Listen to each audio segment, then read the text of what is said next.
try, bro, Chupa Tesco. No.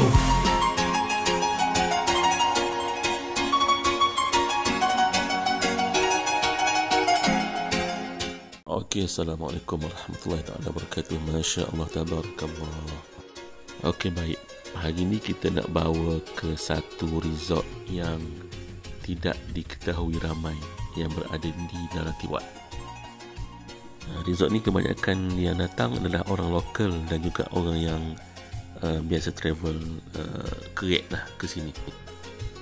Sebab harga dia memang sangat affordable. Lokasi dia berdekatan dengan Painanara, dekat juga dengan 7-Eleven dan tak jauh daripada Summertown. Resort ni ada dua jenis bilik. Yang macam kita tengok ni, yang harga 550, lebih kurang dalam 70 ringgit lah. Ada satu lagi yang berharga 500 baht, yang itu lebih kurang harga 60 ringgit lebih sikit.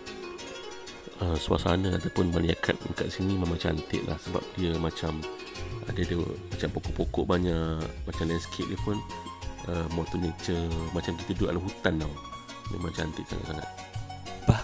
Takkan tengok je, acu terade.